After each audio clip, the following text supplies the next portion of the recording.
Hi friends, உங்களுடைய phone ஒரு நாள் தொலைஞ்சு போயிட்டா நீங்கள் என்ன பண்ணுவீங்க?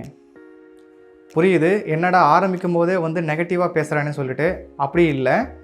ஸோ ஒரு நாள் கண்டிப்பாக உங்கள் ஃபோன் உங்களுக்கு தெரியாமையே வந்து நீங்கள் அதை மறந்து ஒரு இடத்துல விட்டுட்டு போயிடலாம். அப்படி இல்லைன்னா யாராவது உங்களுக்கு தெரியாமையே அந்த ஃபோனை வந்து பார்த்திங்கன்னா எடுத்துகிட்டு போயிடலாம். ஸோ அது மாதிரி சமயத்தில் நீங்கள் உங்களுடைய ஃபோனை வந்து பார்த்தீங்கன்னா எப்படி ரிட்ரைவ் பண்ணுறது, தட் மீன்ஸ் அது எப்படி திரும்பவும் வந்து உங்ககிட்ட வர்றது அப்படின்றத வந்து பார்த்தீங்கன்னா இந்த வீடியோ பற்றி நான் டீட்டெயில்டாக பேச போகிறேன். ஸோ இது கொஞ்சம் லென்த்தியான வீடியோ, ஸோ ஸ்கிப் பண்ணாமல் பாருங்கள். அப்போ தான் உங்களுக்கு இந்த வீடியோ ஃபுல்லாக புரியும். வாங்க வீடியோக்குள்ளே போகலாம்.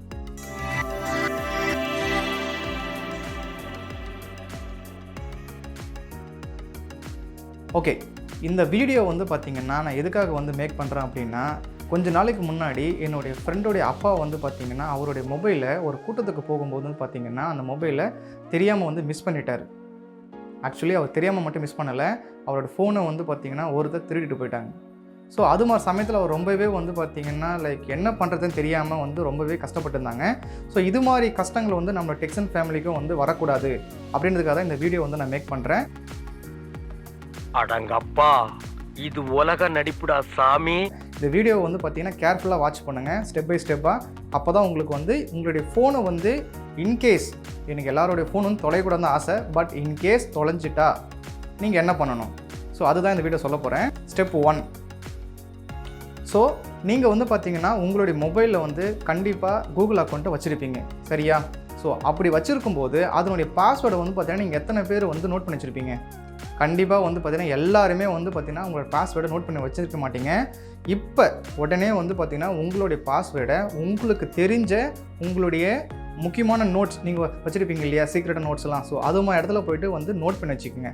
இல்லை எனக்கு வந்து பார்த்திங்கன்னா பாஸ்வேர்டெலாம் வந்து என்ன மேனேஜ் பண்ண முடியாது அப்படின்னா உங்களுடைய க்ளோஸ் ஃப்ரெண்டுக்கிட்ட வந்து பார்த்திங்கன்னா அந்த பாஸ்வேர்டை சொல்லி வைங்க. அது கண்டிப்பாக ஒரு நாள் உங்களுக்கு யூஸ் ஆகும். ஸ்டெப் 2. உங்களுடைய கூகுள் அக்கௌண்ட் வந்து பார்த்தீங்கன்னா நீங்கள் கண்டிப்பாக 2 ஃபேக்டர் அத்தென்டிகேஷன் நீங்கள் வந்து எனேபிள் பண்ணியிருக்கணும். 2 ஃபேக்டர் அத்தென்டிகேஷன்னா ஒன்றும் இல்லை, உங்களுடைய இமெயில் வந்து பார்த்தீங்கன்னா பாஸ்வேர்ட் போடுவீங்க இல்லையா, அது மட்டும் இல்லாமல் டபுள் ப்ரொடெக்ஷன் மாதிரி வந்து பார்த்தீங்கன்னா உங்களுடைய மொபைல் நம்பரை நீங்கள் அதில் ஆட் பண்ணணும். ஸோ நீங்கள் உங்களுடைய மொபைல் நம்பர் மட்டும் அதில் ஆட் பண்ணக்கூடாது, 2 நம்பர் நீங்கள் ஆட் பண்ணணும். ஒன்று உங்களுடைய ப்ரைமரி மொபைல் நம்பர், ஓகேங்களா? ரெண்டாவது வந்து பார்த்தீங்கன்னா உங்களுடைய க்ளோஸ் ஃப்ரெண்டு, ஓகேங்களா? இல்லைனா உங்களுடைய பேரண்ட் நம்பரோ இல்லைனா வந்து உங்களுக்கு தெரிஞ்ச ரிலேஷன் நம்பர் வந்து பார்த்தீங்கன்னா அதில் ஆட் பண்ணிக்க. ஸ்டெப் 3. உங்களுடைய மொபைல் வந்து பார்த்தீங்கன்னா ப்ளே ஸ்டோர் ஓப்பன் பண்ணிக்கோங்க. அதில் வந்து பார்த்தீங்கன்னா ஃபைண்ட் மை டிவைஸ் அப்படின்னு சர்ச் பண்ணி அதை இன்ஸ்டால் பண்ணிக்கோங்க. ஸோ இந்த ஆப் வந்து பார்த்திங்கன்னா கூகுளே வந்து பார்த்திங்கன்னா டெடிக்கேட்டடாக வந்து பார்த்திங்கன்னா உங்களோட மொபைலை ட்ரேஸ் பண்ணுறதுக்காக தான் இந்த மொபைலை வந்து அவங்க டெவலப் பண்ணியிருக்காங்க.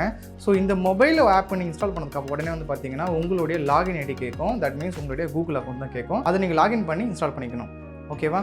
இன்ஸ்டால் பண்ணதுக்கப்புறம் வந்து பார்த்திங்கன்னா உங்களுடைய லொக்கேஷன்ஸ் எல்லாமே கரெக்டாக அதை காட்டும். டைமிங் அதை அப்படியே வச்சுக்கோங்க, ஓகே? ஸ்டெப் 4. எப்பயுமே வந்து பார்த்திங்கன்னா உங்களுடைய மொபைலில் உங்கள் மொபைல் டேட்டா அண்டு லொக்கேஷனை வந்து ஆன்லேயே வச்சிங்க. ஏன் அப்படின்னா உங்கள் ஃபோன் எப்போ வேணால் தொலைஞ்சு போகலாம். தொலைஞ்சு போகிறது முன்னாடி உங்கள்கிட்ட சொல்லிட்டு போகாது.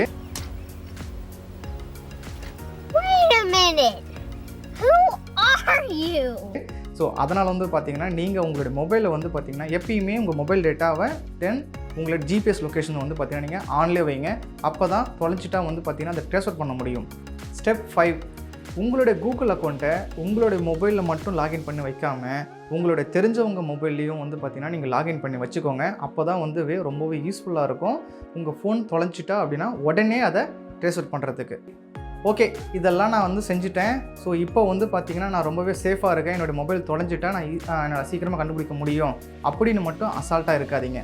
ஏன் அப்படின்னா உங்கள் மொபைலில் எடுத்தவங்க வந்து பார்த்திங்கன்னா ஒன்று அந்த மொபைலை வந்து சீக்கிரமாக ரீசெட் பண்ணிடலாம். அப்படி இல்லைனா ரொம்பவே டெக்னிக்கல் பர்சனாக இருந்தாங்க அப்படின்னா உடனே அந்த ஃபோனை வந்து பார்த்திங்கன்னா டிஸ்மேண்டில் பண்ணி எல்லாருக்கும் வந்து பார்த்திங்கன்னா ஸ்பேரை வந்து பார்த்திங்கன்னா டிஸ்மேண்டில் பண்ணுறாங்க. ஸோ உங்களோட மொபைலை வந்து கண்டுபிடிக்கிறது ரொம்பவே கஷ்டமாயிடும். ஸோ இது மாதிரி நேரத்தில் வந்து பார்த்திங்கன்னா நீங்கள் என்ன பண்ணணும்னா உங்களுடைய ஆக்ஷன் வந்து பார்த்திங்கன்னா சீக்கிரமாக எடுக்கணும். உங்களுடைய மொபைலில் வந்து எனக்கு காணோம் அப்படின்னாலே வந்து நீங்கள் வெயிட் பண்ணாமல் ரொம்ப சீக்கிரமாக வந்து பார்த்திங்கன்னா நீங்கள் ஆக்ஷன் எடுத்தால் மட்டும்தான் உங்களோட மொபைல் வந்து திரும்ப உங்கள்கிட்ட வரும். இல்லைனா உங்கள் மொபைல் உங்கள்கிட்ட வராது. கோவம் வரா மாதிரி காமெடி பண்ணதான் உங்களுக்கு பல தடவை சொல்லி முன்னாடி சொன்ன எல்லா ஸ்டெப்பையும் நீங்கள் ட்ரை பண்ணியும் வந்து பார்த்தீங்கன்னா உங்கள் மொபைல் உங்கள்கிட்ட கிடைக்கல அப்படின்னா நீங்கள் கொஞ்சம் கூட யோசிக்காமல் உங்களுக்கு நியரஸ்ட்டாக இருக்கிற போலீஸ் ஸ்டேஷனில் போய்ட்டு பார்த்தீங்கன்னா ஒரு கம்ப்ளைண்ட் வந்து ரைஸ் பண்ணுங்கள். ஸோ அந்த கம்ப்ளைண்ட் வந்து பார்த்திங்கன்னா நான் என்னோடய மொபைலை தொலைச்சிட்டேன்னு சொல்லக்கூடாது. என்னோடய மொபைலை வந்து ஒருத்தர் திருடிட்டு போயிட்டாரு அப்படின்னு சொன்னால் மட்டும்தான் வந்து பார்த்தீங்கன்னா இமீடியட்டாக ஆக்ஷன்ஸ் எடுப்பாங்க.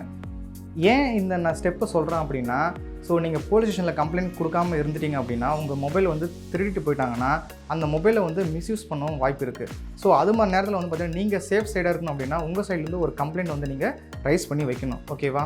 ஸோ அப்படி வைக்காத பட்சத்தில் வந்து பார்த்தீங்கன்னா மேபி சம் இல்லீகல் ஆக்டிவிட்டி வந்து உங்கள் மொபைலில் வந்து மற்றவங்க யாரா பண்ணிட்டாங்க அப்படின்னா அது நீங்கள் தான் பொறுப்பாவீங்க. நான் சொன்னது உங்களுக்கு எல்லாமே புரிஞ்சிருக்குன்னு நம்புகிறேன். சப்போஸ் புரியல அப்படின்னா கமெண்ட்டில் மென்ஷன் பண்ணுங்கள். அதை நான் உங்களுக்கு எக்ஸ்பிளைன் பண்ண ட்ரை பண்ணுறேன். And think positive and be safe. See you guys.